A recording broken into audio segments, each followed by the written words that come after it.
Tentação e Remédio, do livro Religião dos Espíritos, psicografia de Chico Xavier, editado pelo Espírito Emmanuel.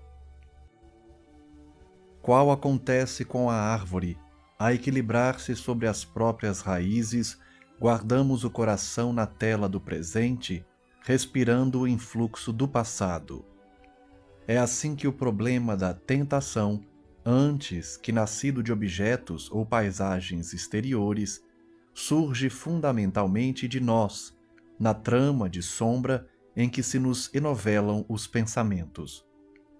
Acresce ainda que essas mesmas ondas de força experimentam a atuação dos amigos desenfaixados da carne, que deixamos à distância da esfera física, motivo porque, muitas vezes, os debuxos mentais que nos incomodam levemente de início, no campo dessa ou daquela ideia infeliz, gradualmente se fazem quadros enormes e inquietantes em que se nos aprisionam os sentimentos, que passam muita vez ao domínio da obsessão manifesta.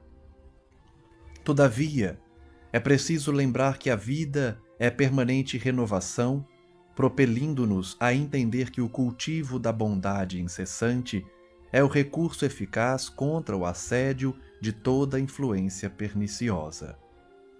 É o trabalho por essa forma o antídoto adequado, capaz de anular toda enquistação tóxica do mundo íntimo, impulsionando-nos o espírito a novos tipos de sugestão, nos quais venhamos a assimilar o socorro dos emissários da luz, cujos braços de amor nos arrebatam ao nevoeiro dos próprios enganos. Assim, pois, se aspiras à vitória sobre o visco da treva, que nos arrasta para os despenhadeiros da loucura ou do crime, ergue no serviço à felicidade dos semelhantes o altar dos teus interesses de cada dia, porquanto, ainda mesmo o delinquente confesso, em se decidindo a ser o apoio do bem na terra, transforma-se pouco a pouco em mensageiro do céu. Na bela página de hoje aprendemos com Emmanuel a fórmula para vencermos as tentações e a explicação fundamental de onde essa chama que muitas vezes nos arrasta para o erro provém. O professor explica que, como uma árvore que se equilibra sobre suas próprias raízes, nós temos em nosso coração o influxo do passado, a influência do que fizemos, as consequências do que cultivamos. Carregamos, assim, tudo aquilo que vem de escolhas feitas no passado e vivenciamos as consequências nos dias de hoje. Ele diz, então, que a tentação é resultado desses atos do passado que muitas vezes cultivamos por muitos anos, nascidos de objetos ou paisagens exteriores e que surgem dentro de nós. A tentação, assim, não é uma experiência externa, não é uma influência que vem do meio em que vivemos, mas nasce em nosso próprio coração por conta das tendências que carregamos. São as sombras nascidas de nossos pensamentos que se manifestam ao nosso redor. Emmanuel ensina ainda que, somado a esse fato de trazermos do passado essas influências perniciosas, nós temos as ondas de força cultivadas por nossa vontade, por nosso pensamento, que atuam junto a irmãos desencarnados. Espíritos, portanto, que nos influenciam e nos estimulam às sombras que já trazemos em nosso íntimo. As tentações, assim, são estimuladas por seres invisíveis, chamados por Emmanuel de desenfaixados da carne, que deixamos no além.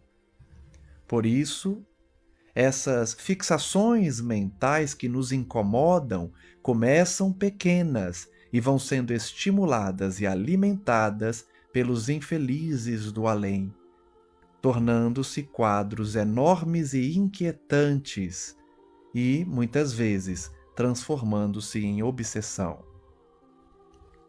Ensina Emmanuel, é preciso lembrar que a vida é renovação incessante.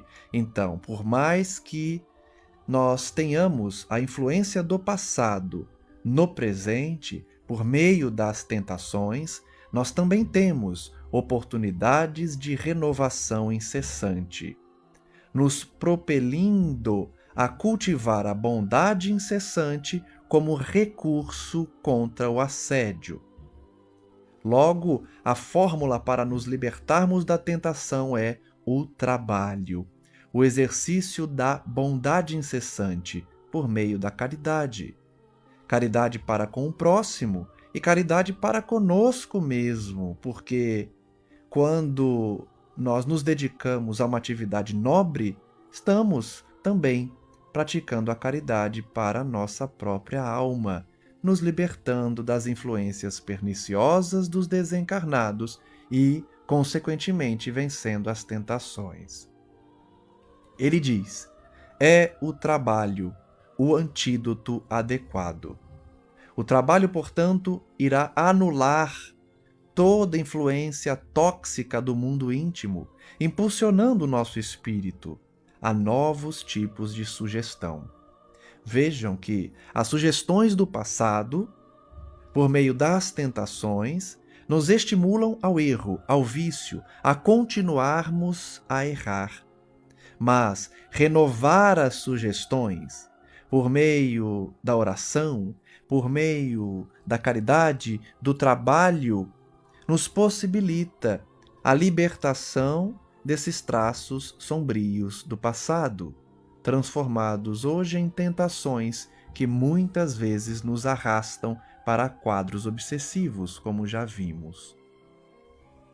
Ele diz ainda que por meio da renovação mental nós teremos o socorro dos emissários da luz, irmãos mais velhos que já tiveram também tentações, mas venceram-nas, e hoje nos auxiliam também a vencê-las, nos arrebatando desse nevoeiro dos próprios enganos.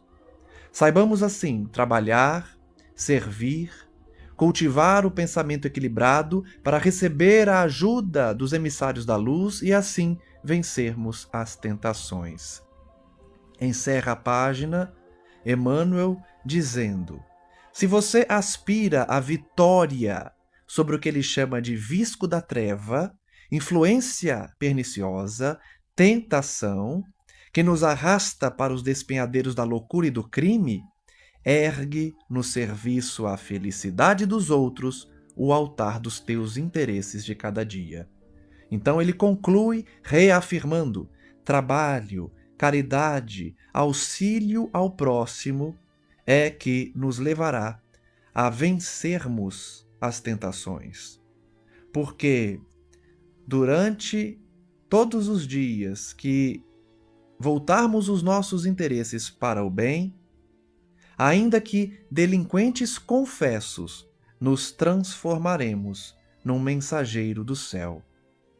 Transformação que ocorre pouco a pouco e fruto do exercício de cada dia no trabalho no bem e na renovação mental. Que assim seja.